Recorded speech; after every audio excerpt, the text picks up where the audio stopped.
Today we're going to continue with our upper limb odyssey. And if you remember last week, we talked about the brachial plexus of the brachial plexus. What we have left this week is to talk about the branches, the main branches, main nerves that come off the brachial plexus, namely the median, ulnar, and radial nerve. So let's start. If anybody has questions during the talk, please don't hesitate talking. I can't coordinate looking at the chat. So if you just have a question, just say it. Just make sure you're unmuted. So here we go. We're going to start with the ulnar nerve, which, can you guys see my cursor, the arrow? So I can see you. Can you nod with your head if you can see my cursor? Yeah, okay. So the ulnar nerve is, we'll start with it because it's a rather simple, the simplest of the three. Comes off the C8 and T1 roots. So it's the lower roots of the cervical spine, which if you remember, combine together to become the lower trunk, which sends a posterior division to the posterior cord. And, but what is left continues as the medial cord, which later on ends with the ulnar nerve. I do want to, again, remind everybody of the two very important sensory nerves that come off the brachial plexus from the medial cord, which are the medial cutaneous nerve of the arm and the forearm. I'll show you again the scheme, the sensory scheme that we showed last week, just to remind that the sensation of the medial aspect of the upper limb comes from nerves directly from the brachial plexus, and they're not from the ulnar nerve. So the ulnar nerve has a much smaller sensory distribution that I'll show you in a moment. So that's a very important point to remember. All right, so here's a scheme of the ulnar nerve. I tried using many of the schemes from the book that you all should have, the Aids to the Exam of the Peripheral Nervous System. So here we have the schematic representation of the ulnar nerve. So here it is, continuation of the medial cord here. And you see here in the back the two sensory nerves that are not ulnar nerve, but run along it and supply the medial aspect of the arm and the forearm. So the ulnar nerve itself runs here. This is the dark blue. And you see that really nothing happens. It's very boring until it reaches the elbow. And then in the elbow, there are two important branches that come off. One of them, the first one, is the Flexi Carpi Ulnaris. It's this muscle over here, and it's responsible for flexing the wrist. Now, what's important to know about flexion of the wrist is that it is the contribution to it comes from two nerves. We'll see in a moment, or about half an hour, that the median nerve contributes to the flexion as well. And they're distributed. So the ulnar, the flexor carpi ulnaris, which is innervated by the ulnar nerve, is responsible for the ulnar part of the flexion, the ulnar side of the flexion. And the median, we'll see in a moment, is responsible for the lateral, the radial aspect of the flexion. What this means is that even if we have a complete ulnar neuropathy, we will still have some flexion contributed by the other nerve. But what we'll see is that the wrist, when on flexion, will deviate towards the stronger side. So if, for example, we have an ulnar neuropathy, a severe ulnar neuropathy here in the elbow, affecting the flexor carpi ulnaris, then when we'll ask the patient to flex their hand, it will deviate towards the radial aspect, because the flexor Carpi, which we'll see in a moment, that is innervated by the median nerve, will pull the wrist towards it because it's going to be stronger.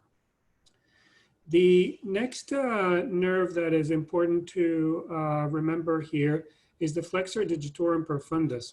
Now, this is an extrinsic hand muscle, and you'll see in a moment that we'll talk a lot about extrinsic and intrinsic.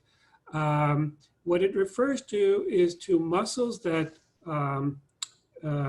activate the hand, and extrinsic and intrinsic are terms that tell us whether the muscle belly is within the hand or outside the hand. So if the muscle belly is outside the hand, we call it an extrinsic hand muscle. But we'll see that most of the muscles that are innervated by the ulnar nerve are in fact within the hand. That's the specialité of the ulnar nerve. It's the intrinsic hand muscle. But it's not complete. They do have, the ulnar nerve does have contribution to the Flexor Digitorum Profundus. So this activity, if you can see, of the medial digits, you can see my pinky in here, this flexion, that's done by the Flexor Digitorum Profundus, okay? Only this part. Now, this you'll see is contributed by the median nerve in a moment. So when someone is grips, when you ask someone to grip your hand, there's actually multiple nerves involved in that action. And the ulnar nerve is responsible for the flexion of the medial fingers. Okay, so not much happens until the wrist, where all the action happens. But there is something important that I would like to point out. And if you can look at here on the left side of the scheme, you see that although in terms of motor innervation, nothing really interesting happens between the two nerves that I mentioned and all the stuff that goes on in the wrist, there are two important sensory branches that come off proximal to the wrist. We're most interested as EMGers, but you should also be interested in this, in the duck. So let's remember it from What's Up, Doc. So the duck is the dorsal cutaneous branch of the ulnar nerve. And why is it important? I'll show you in a moment the schematic of the sensory, but just so kind of get a feeling, the sensation over here and the dorsum of the hand over here, this is innervated by the duck. And we can actually, so you can test it if the patient feels it. And also you can do electrodiagnostic studies. You can do nerve conduction to see if it's involved. Now, why is it important? It will be important when we'll try to distinguish between the two main causes of ulnar neuropathy. And I'll just say that the number one cause of ulnar neuropathy is ulnar neuropathy in the elbow. And the number two cause of ulnar neuropathy is ulnar neuropathy at the wrist. Now, if we have ulnar neuropathy, which we'll see in a moment really affects mainly the intrinsic hand muscles, in order to tell, sometimes it's not clear whether this is a proximal lesion, ulnar neuropathy at the elbow, or is it an ulnar neuropathy at the wrist. And the duck, the sensory nerve here, helps us because if we see that it's involved, we can say, well, the lesion must be more proximal. While if it's spared, then we can say that the ulnar neuropathy is probably below it. So it just helps us localizing. It's a tool that we use in the EMG lab, but you can also use it in your clinic testing. The most common will be that the ulnar neuropathy is at the wrist, sorry, at the elbow, so it might be actually involved. So patient will have some numbness in this area. Okay, and then we come to all the action in the hand itself. So once, and I'll show you in a moment how it looks like, the nerve actually passes through the Guyon canal in the entry to the wrist. That's where all the action happens. So you see all these orange squares here. These are all intrinsic muscles, and you see lots of them, and they're all innervated by the ulnar nerve. In fact, all of the intrinsic hand muscles but 4, which we'll mention in a moment, which are innervated by the median nerve, all the intrinsic hand muscles but 4 are ulnar. So all the dorsal interossei, plantar interossei, all the movements of the pinky, many of the movements of the thumb are all ulnar nerve. Now I want you to pay attention to a specific nerve, a specific function here, which helps us a lot in localization of pathology in the hand.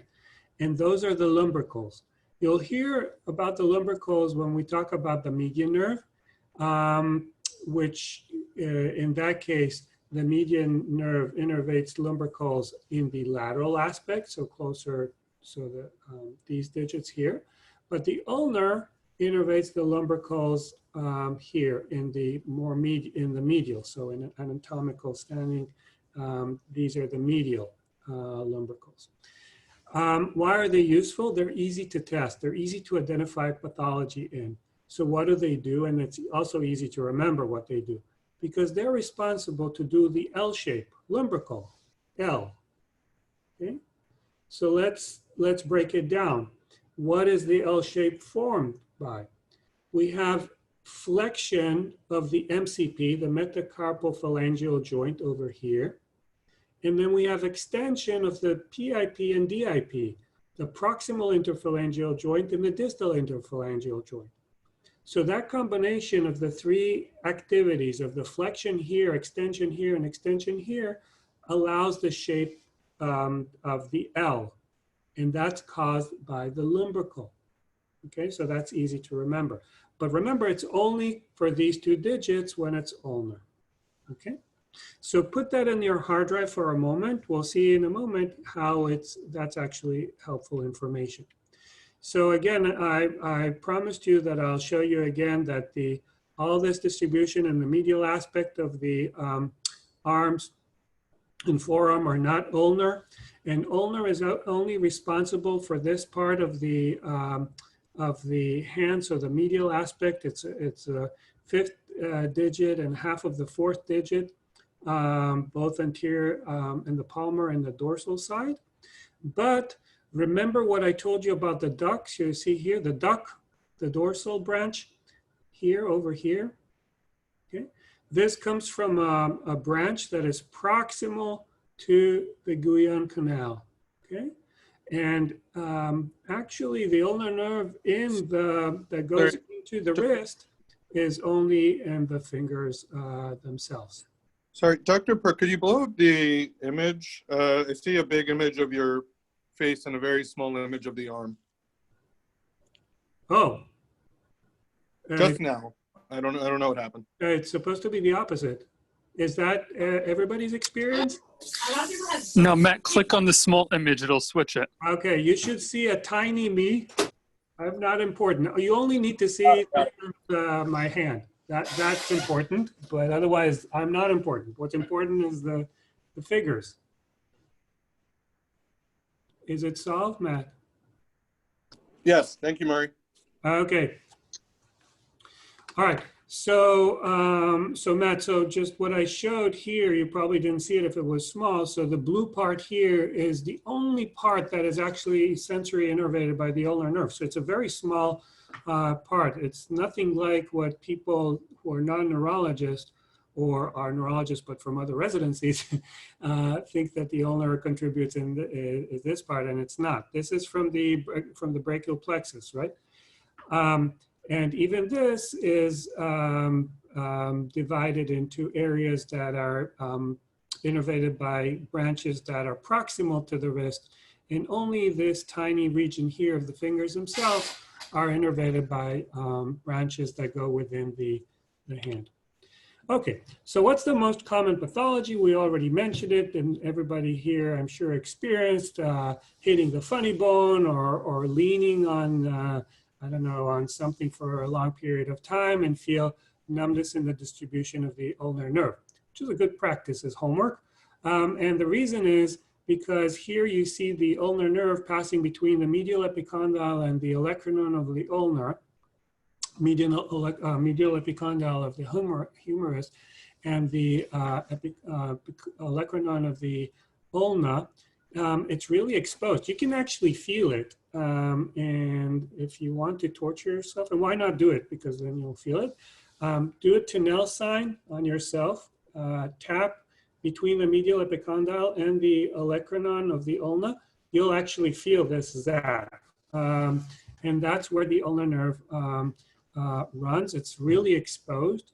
It's exposed to trauma. It's exposed to compression. If someone is immobile for a long period of time, let's say they're in coma, then they can get demyelination. It could also subluxate from this region here, and it can also be compressed by the aponeurosis of the Flexor Carpi Ulnaris, the nerve that is, the muscle that is actually innervated by it. We mentioned earlier, it's one of the flexors of the wrist. So that's a very, very, very common problem. It's fixable.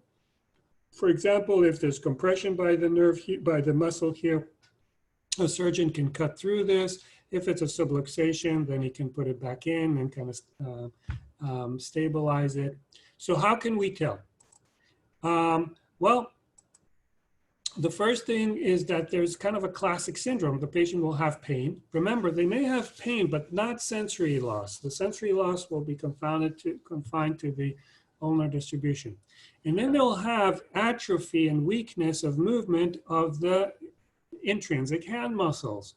All the muscles but 4 that are innervated by the ulnar nerve. So they'll have difficulty in abducting the fingers or adducting the finger. Remember, do this always on support, because you don't want the radial nerve to be involved in. So when I do this, actually the radial nerve helps with the extension here and the separation of the fingers. So you want to knock it out. You just ask the patient to separate the fingers when they're leaning on something, leaning on their thigh, for example, in the clinic when I examine patients. That's what I ask them to do. Or in bed, when they're in bed, when you examine them in the hospital, you ask them to spread like this. So they'll have weakness. They may have atrophy. They'll have atrophy of the hypothenar. They'll have atrophy of muscles in the thenar. And they'll have loss of dexterity of the fingers. So it depends on how severe the problem is. That's how severe it will appear. They will also have the sensory loss, and in this case, the sensory loss will involve the duct, and so it will be the whole ulnar distribution. Now, there are several postures that are classic, and one that you really ought to remember and is like to ask about in exams and so forth is the Benedictine posture. And so this is what you remember that I told you about the lumbricals, okay? So the lumbricals here are responsible for the L shape. Now let's walk through why we're actually seeing this clawing here. So what are we seeing actually here? Let's work it joint by joint. So what we're seeing here in the MCP is that instead of being fully flexed, because of the weakness, we have a little bit of extension here, okay? So you see it's not fully flexed, it's a little bit extended. The other thing is that we said is that the normal lumbrical should straighten the finger, should extend the PIP and DIP. But when it's weak, we'll have flexion in both, okay? So it's the mirror image. Instead of the flexion, extension, extension, we have a little bit of extension, flexion, and flexion. Okay, I hope I didn't confuse you. Try to think it through, and you'll get a aha moment Once you get the aha moment, you'll never forget it to the rest of your life. Are we all good here? I hope. Okay, so Benedictine posture, very classic for ulnar neuropathy. So what do? You send them to Dr. Maccabee, Anziska, and myself, and Nuri Jacobi, and now also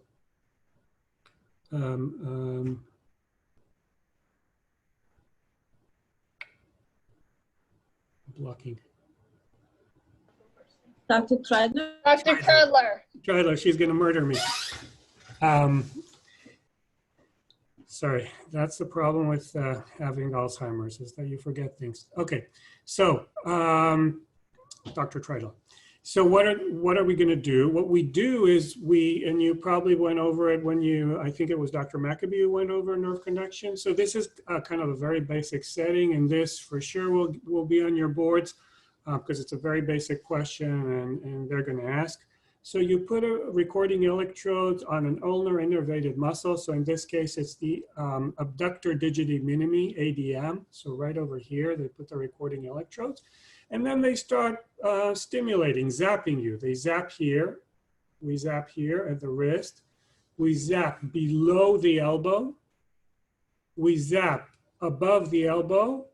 And if we really hate the patient, we'll do another one more proximal. Okay? So what is this, how does this translate to what we see? You see the red here. This is when we zap close to the wrist. So we have the maximal amplitude over here. And then, which is normal in this case. Then we go below the elbow, we zap, looks the same. The appearance looks the same. It comes a little bit more delayed because it took time for the electricity to run here, about 45 meters per second, let's say. But eventually it reaches and there's an all or none phenomenon. So we have here the blue. But look what happens when we go above the elbow. There's a drop. You see the orange here? And we confirm it by another zap above the elbow, and we see the drop in the amplitude here, okay? So you can call it conduction block if it's above 50%. It's just names of what we're seeing here. What we're basically seeing here is loss of amplitude, okay? Which confirms the diagnosis of ulnar neuropathy at the elbow. And if we want to be very scientific, and actually some surgeons ask me specifically, where do I think the problem is? Then we can do what's called inching, where we stimulate in various locations below the elbow, and we see exactly where the drop is. And then I can put in the report, the drop is exactly in the medial, in the elbow, or an inch above or below. And so I can direct them to do the surgery, Okay, so that was the most common ulnar neuropathy. The second most common ulnar neuropathy, we mentioned it earlier, is problems in the wrist or the hands itself. So this is an area that is notorious for fractures. So elderly people, especially women with osteoporosis, fall and fracture this area here. And this can damage the ulnar nerve.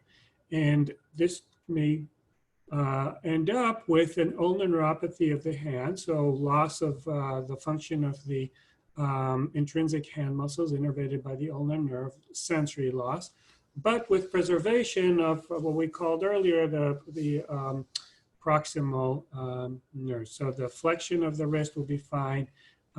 Some of the flexion, remember the Flexor Digitorum Profundus will be intact, and sensation of the duck will be intact.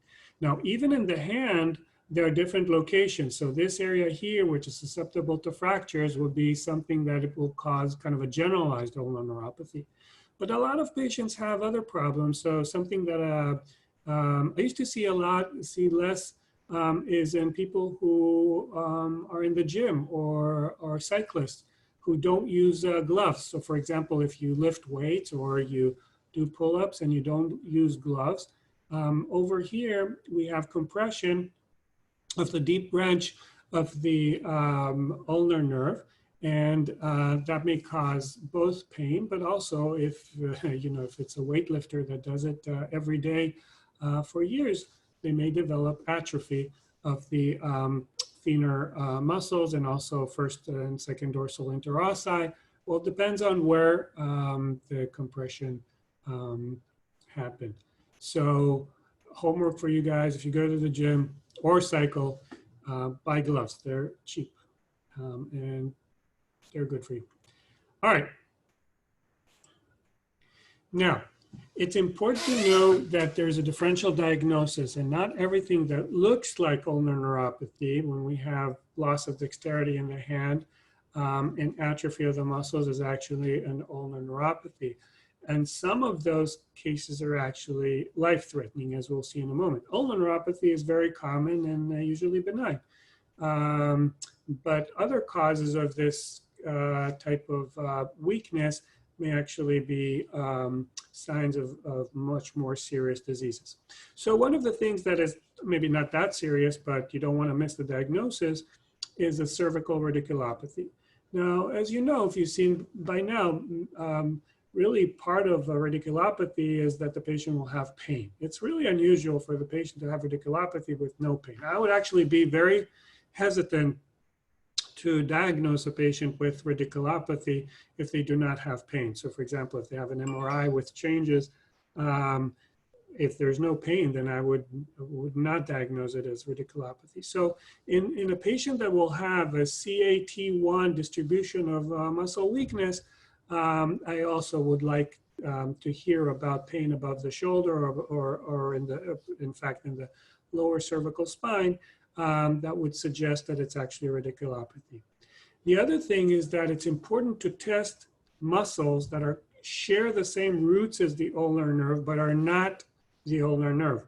When we get to the radial nerve, that will be a very useful test because this action here, the extension of the finger, what I do here, this should not be involved in an ulnar neuropathy. We'll see in a moment when we talk about the radial nerve that this is done by it's an extensor indicis proprius, which is innervated by the radial nerve, but it does come from C8. So it's the same roots. Remember, it comes from remember that in your head, the brachial plexus, the lower roots, they become the lower trunk, and the trunk send a posterior division. And that posterior division ends up to be the posterior cord. So those are the fibers that end up from the lower roots innervating, for example, radial muscles that are not ulnar. So that's something worth testing. And also we do it in the EMG. We stick a needle in. If we're not sure, we stick a needle in, for example, in that muscle that I mentioned, and then we'll see if there's signs of denervation, if it's involved or not. If it does, then it really suggests that it is a cervical myelopathy, cervical radiculopathy rather than a ulnar neuropathy. This is also true for if you have a pancreas tumor or a tumor compressing on the lower trunk. So again, it will involve muscles that are not only ulnar. Okay, and this is what actually says here. And lastly, we don't want to confuse ulnar neuropathy that has this kind of classic wasting of the hand, especially when it's painless and no sensory involvement, no pain in the neck, absolutely no sensory involvement, and we have this kind of atrophy, but with increased reflexes, then you start thinking of motor neuron disease. You think about it, you don't share with the patient in the first visit. You kind of examine them very carefully, you do an EMG. You don't want to give someone a death sentence when all they have is a little bit of compression of the ulnar nerve, right? So you have to be careful with that diagnosis. On the other hand, you don't want to tell someone that they have an ulnar neuropathy when it's much more serious than that.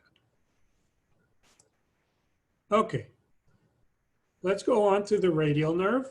We mentioned it a few times earlier. And you know, there are a lot of muscles innervated both by the ulnar, radial, and median. We're not going to go over all of them, but I'm trying to give you some pearls that may be useful for you, and the same will be for the radial nerve. So the radial nerve, as opposed to the ulnar nerve, is a little bit more complicated because it has contributions already from the start in the arm, and then lots of action in the elbow and in the forearm. It doesn't innervate any of the intrinsic hand muscles, so you can be thankful for that, but there's enough complexity up here to compensate. So the first thing that you should notice is that very proximal to where the posterior cord divides into, remember, it's involved in the arts, A-R-T-S, so the radial comes from the posterior cord. Very proximal, very early on, we have branches of the nerves that innervate the trapezius. So, the triceps. So involvement of the triceps invariably means that we have a proximal lesion. And this can happen in pathology. Let's say if someone has very severe motor vehicle accidents. So in motorcyclists, for example, they can have damage. So subluxation and fracture of the humeral head. All this area here on top is crushed. It takes away the posterior cord. They will have weakness of the, among everything, they may have weakness of the radial nerve, and that radial nerve will involve the triceps muscle, which, as you obviously know, it extends the elbow, and it's also responsible for the triceps reflex. So C6, C7 mainly will be impaired, and you may see loss of the reflex here and weakness of extension. So remember, involvement of the triceps means that it's a proximal lesion to the radial nerve, if the problem is the radial nerve. On the other hand, anything that is below, let's say the mid part of the humerus and below, so let's say the last third of the humerus and below, which there's a lot of pathology there, so traumas, fractures, and so forth, they will spare the triceps. They will have a lot of damage to the radial nerve, but it will be triceps sparing. So those cases will have, we'll see in a moment the innervation, but for example, they'll have a wrist drop, but then the triceps will be strong and the triceps reflex will be intact. Okay, so that's kind of a marker of a more distal damage of the radial nerve, distal to the triceps muscle. Okay, so then we have a lot of, important action, a lot of action in the elbow, but there's some action above the elbow, and I want to mention the Brachioradialis, which is a very important muscle for a variety of reasons. The first reason is, so as you know, it's a flexor of the arm, and actually I didn't do it correctly. What I use now for flexion is actually the biceps, right? The brachioradialis is when my hand has to be in this position here. So if it was supinated, I pronated halfway. That's where the action of the brachioradialis comes about. And that's how you test the reflex, the brachioradialis reflex. The hand should be pronated. If you check in supination, that's actually the biceps territory, and that's how you check the biceps reflex. But that's not what we're doing now. That we talked about last week. In the pronator position, it flexes the arm, and that is an action of the radial nerve. Now look, this is interesting. The radial nerve is from the posterior cord, and it actually is responsible for innervation of all the posterior muscles, which kind of have in common that most of them are extensors. And actually, every muscle in the upper limb that has the word extensor in it, so extensor indicis, extensor pollicis brevis, extensor digitorum cuminis, no, whatever. It doesn't matter if you've never heard of this muscle in your life. If it has the word extensor, it means it's innervated by the radial nerve. Okay, so all extensors are innervated by the radial nerve. But the kicker is that not all muscles innervated by the radial nerve are extensors. And that's important because the brachioradialis is a very powerful flexor of the elbow. Now, there's another pearl about the brachioradialis that this is promoted by, what's his name, Zach, forgot his name, program director in Michigan. The name will come to me. And he kind of points out, and he writes about it in the latest continuum, which is an important point. By the way, the latest continuum is about peripheral nervous system, so very highly recommended to read. And he says, you know, sometimes I'm sure you had patients in the emergency room that you were called, for example, if they were intoxicated and they have a wrist drop, and they call you in the emergency room to evaluate, and the question is it a radial nerve, or what you fear is that it may be a stroke, you know, maybe they bled. And so here the pattern is important. So if you remember, when we have so a radial neuropathy, okay, if the patient had a radial neuropathy because they were intoxicated, so for example, if they leaned on something and they put pressure here, distal to the triceps, okay, over here, then all the radial nerve will be involved. So they'll have the wrist drop, but also they'll have weakness of the flexion of the arm in the pronated position. Okay? So that will be the way a radial neuropathy will appear, okay, in an intoxicated person where there's pressure here. On the other hand, if you think about the distribution of weakness and stroke, I'm not talking about the muscles and nerves, I'm talking about the weakness in stroke. Remember that in the upper limb, the weakness involves extensors, but relatively spares flexors. You all know the position of patient with upper motor neuron deficit, they come completely flexed, right? And as opposed to in the leg where it's completely extended. What that means is, so they will have weakness, that person, if they have a stroke, they will have weakness of all the extension, but if you carefully examine the brachioradialis, it will be relatively spared. Now, if the patient comes in with flaccid hemiplegia, then don't bother. But sometimes it's not. I mean, a lot of times when you examine patients with stroke, they don't have complete plegia, right? They have paresis. So check if there is a discrepancy between the extension and the flexion of the elbow. And if the flexion of the brachioradialis seems to be spared, then this is something to kind of think about, that maybe it's an upper motor neuron problem rather than a radial neuropathy, which would involve both the extension and the flexion of the elbow. Okay. Now comes another important point about the radial nerve. If you remember that I mentioned that for flexion of the wrist, we actually need two nerves. We need the ulnar and the median nerve. For extension, we only use one nerve because we said everything extension is radial. So we have the radial aspect and the ulnar aspect, and both of them are innervated by the radial nerve. Okay, but they don't come from the same location. So here we see the extensors of the radial part. Okay, and we have here the longus and brevis. Right? Extensor Carpi, Radialis, longus, and brevis. They come above the elbow, as opposed to the extensor Carpi ulnaris that comes below the elbow. So if we have a lesion in the elbow itself, this may differentiate, and when we do the extension, depending on which it survives, it will pull towards the stronger side, okay? So if we have a lesion that involves only the ulnaris, we'll have, when we ask the patient to extend, they'll have deviation towards the radial side. Okay.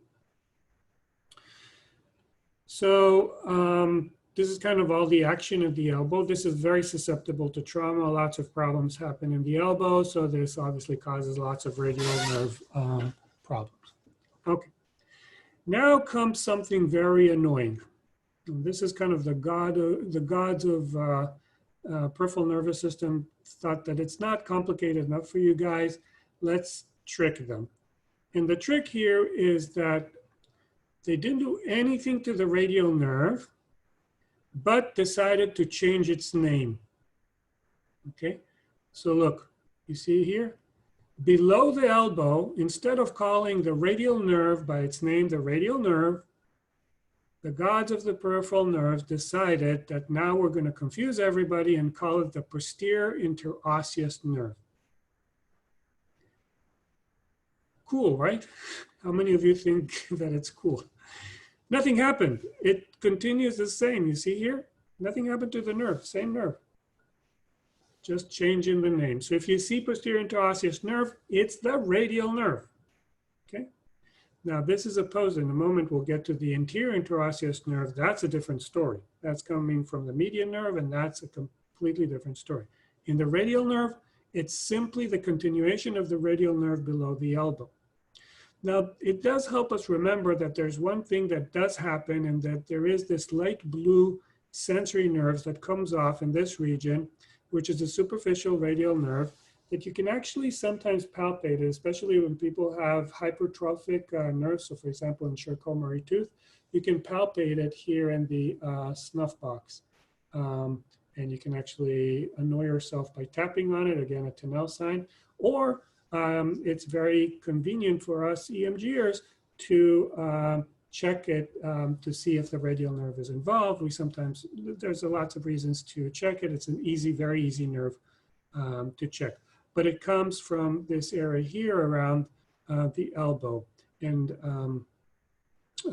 runs along the forearm until it reaches and innervates the dorsum of the lateral hand, which is radial. Okay, most of the rest is kind of extensors of the wrist, extensors of the fingers. I already mentioned how important it is to know those muscles because they help us distinguish between lesions which share the same root but come from different nerves. So we already mentioned a very important muscle to know, the extensor indicis. So those, the lower you go in the more distal you go in the nerve, the more lower you go in the cervical spine and in the brachial plexus. So that helps you differentiate between other neuropathies. So that's one, extensor indicis. I don't remember if, oh, okay, here's another one, Extensor Digitorum. So we have the Extensor Digitorum cuminus. You can actually feel it. So raise your middle finger up and put your fingers here in the back and you'll feel it. This is a very nice nerve to sample. We actually do, so it's a C7 innervated muscle. And it's a very clean muscle to sample in EMG. We actually do something called single fiber EMG. I don't know if you heard the term, but it's something very useful to diagnose, for example, myasthenia. Anyway, it's a very nice muscle to sample. It's a C7. So this can tell you that if someone has a C7 radiculopathy, a lot of C7 innervation comes in the median nerve, which we'll see in a moment. So if you have involvement of C7 median, C7 radial, different nerves share same root, you come to the conclusion that this is a root problem. So here again, we see the distribution in red in the hand. This is the dorsal part of the hand, and it's supplied by the radial nerve. Remember that the tips of the fingers are actually kind of overflow of the median nerve from the palmar aspect. So it's up to the kind of 2/3 of the fingers in the lateral aspect of the dorsum of the hand. So remember the snuff box, that's where it runs. Why do I have it again? I don't know. Median nerve. Okay. The median nerve. So we're kind of going from easy to harder, but it's actually not hard. And for us electromyographers, this is the favorite nerve. It brings a lot of bread to our table.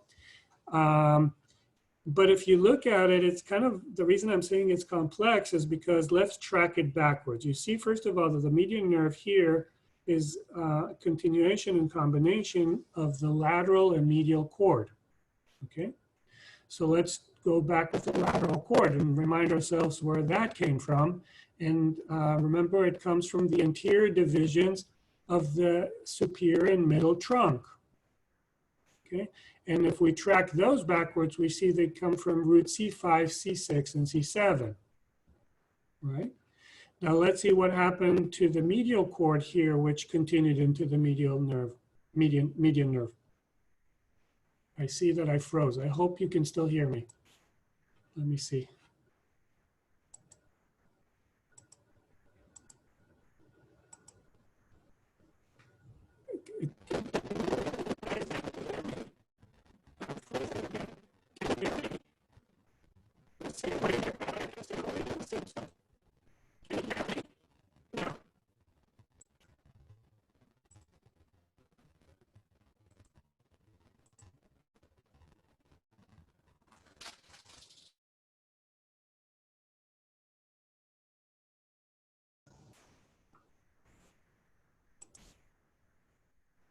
Can you guys hear me? Okay. Did you guys hear what I tracked back on the median nerve, that it's supplied by C5, C6, C7? You did not. Okay. I can only see Nassim. Nassim, can you tell me what was the last thing you heard? You just start. Sorry.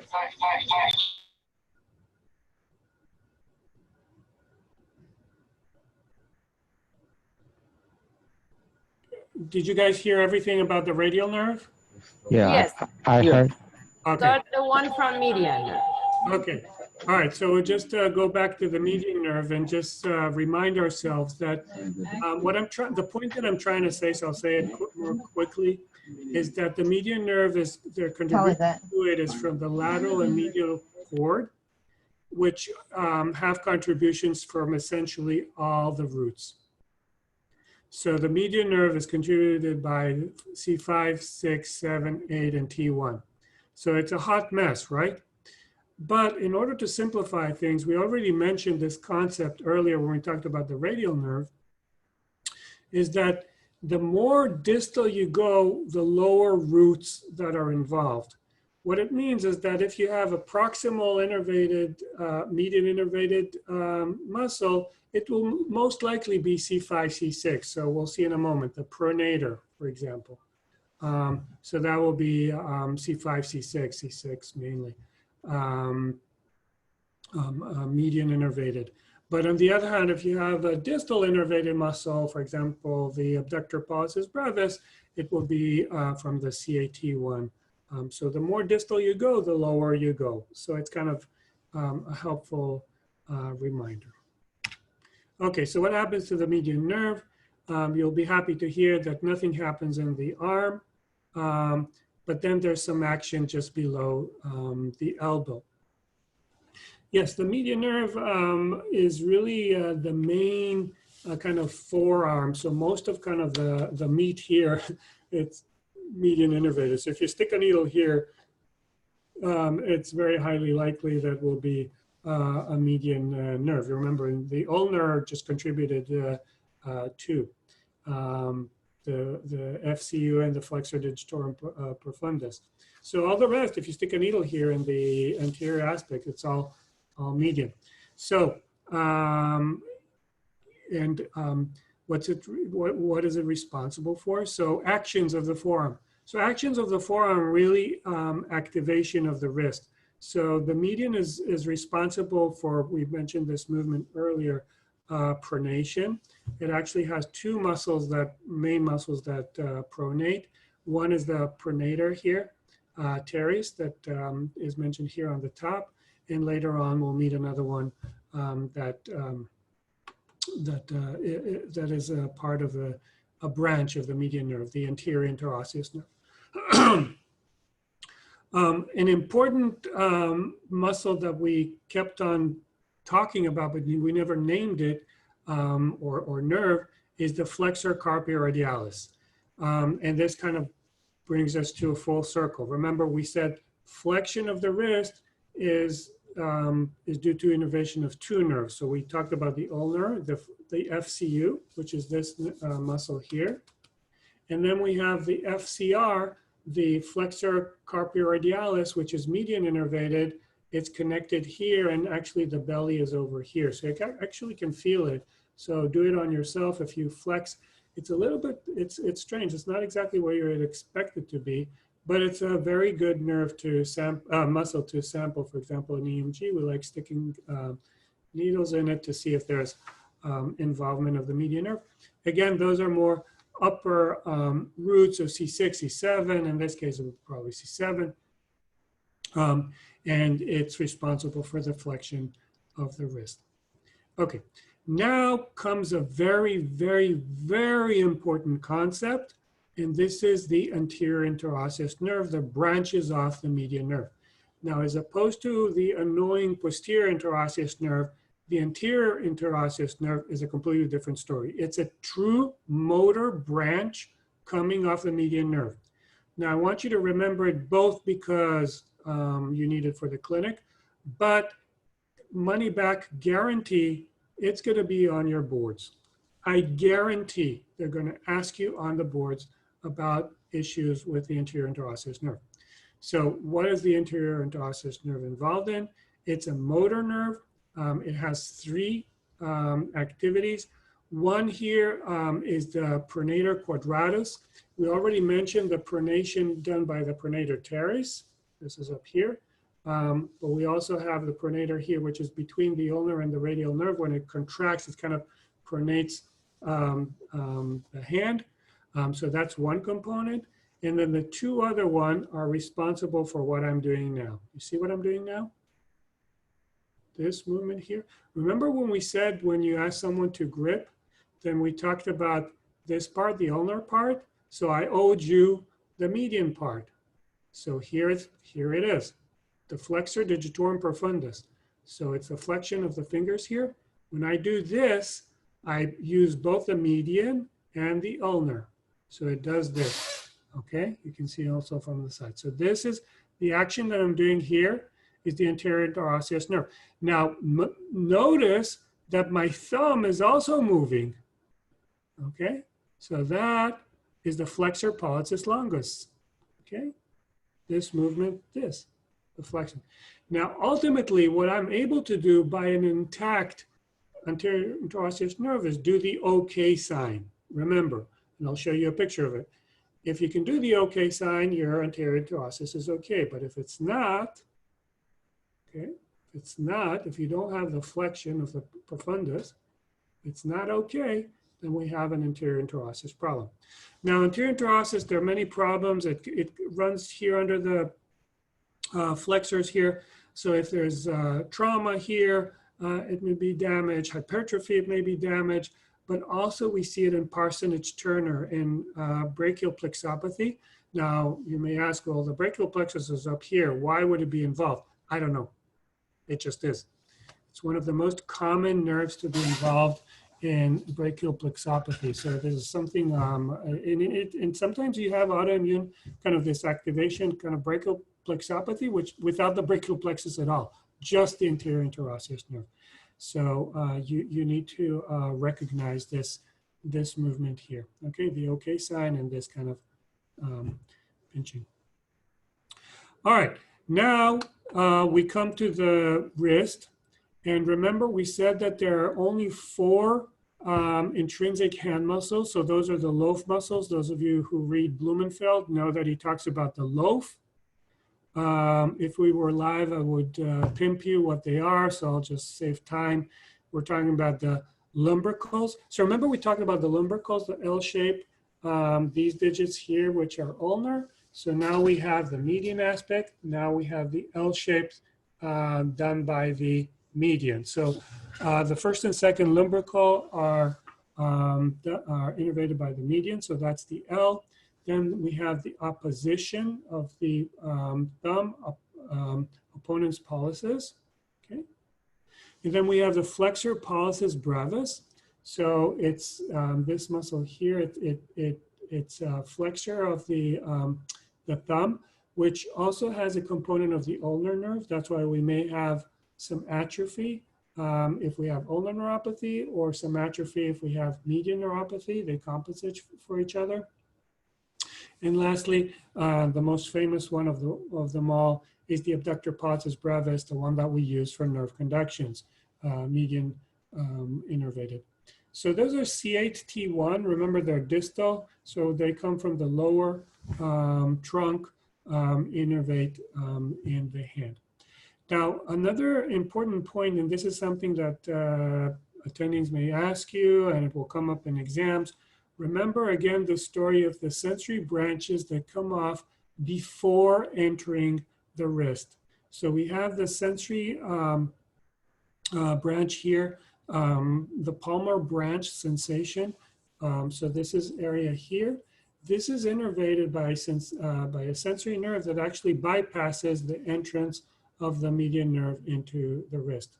And this is important because, which brings us to the major pathology of the distal median nerve. The most famous is the carpal tunnel syndrome, which is compression of the median nerve at the wrist. What you should know is that usually it does not involve, not usually, it always does not involve the palmar branch.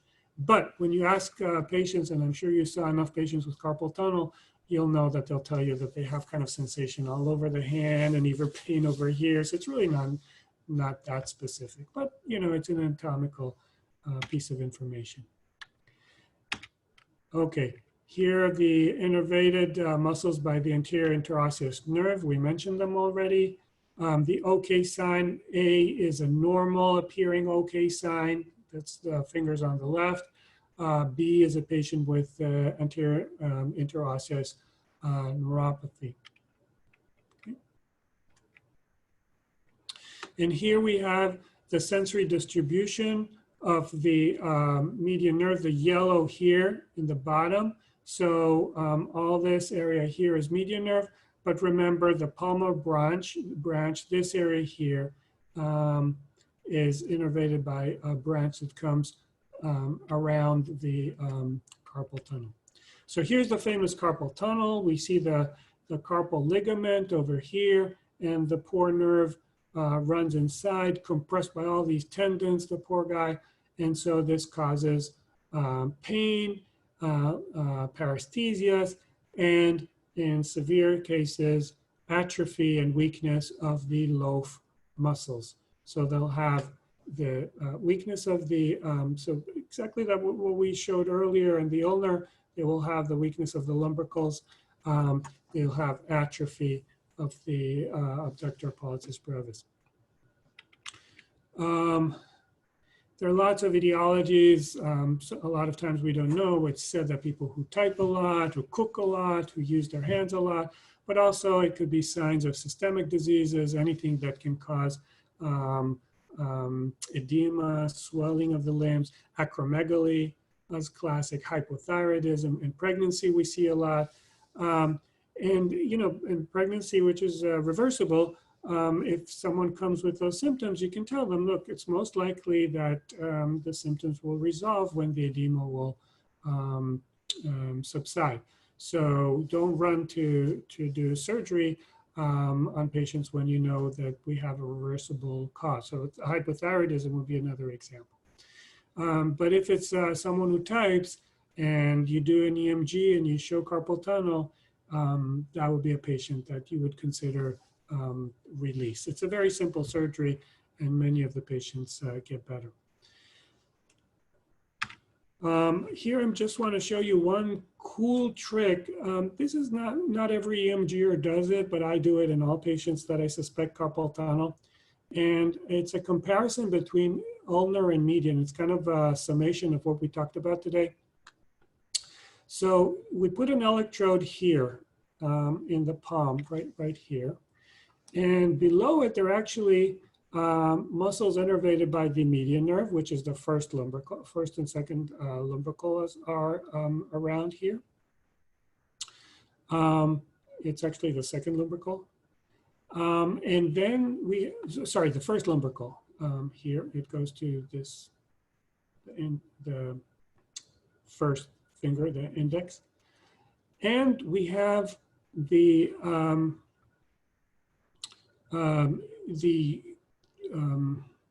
first dorsal interossi. So those are the interossi nerves that separate our fingers, the dorsal interossi, and that's innervated by the ulnar nerve. Okay? So on one hand, we have the lumbrical, and on the other hand, we have the dorsal interossi.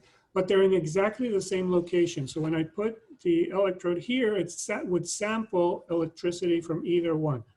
Now, I just decide how do I activate them. So first I activate here in the medial aspect, which will activate the median nerve. And so I get this response on top.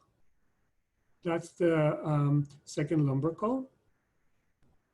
And then I move the electrode sideways to innervate the ulnar nerve, and that's the interosseous, which separates the fingers, and that's an ulnar innervated. Now look, the distance between this point and this point and this point and this point is relatively similar. If any, then it's longer between the ulnar stimulation site to that recording site. So if anything, this should take a longer time, okay, than this. But look at what we find here. We find that this hump here, which is the median stimulation, comes much later. This is the onset. Okay?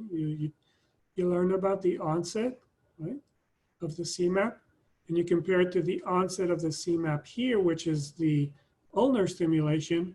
You see the ulnar stimulation comes a lot earlier, even though we would actually expect it to come later than the median because it's simply a little bit longer. So this tells us that there's something delaying from here to here. So this is a very cool way of telling, well, that the location of the problem is over here. It's the carpal tunnel, and obviously it doesn't affect the ulnar nerve. Anatomic anomalies I'm not going to mention. Yeah, we don't have time to go over it. Questions?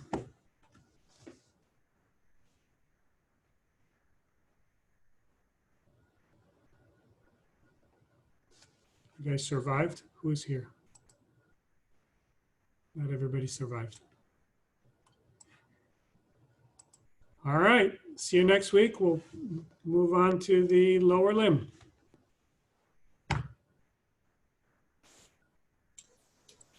Thank you, Doctor.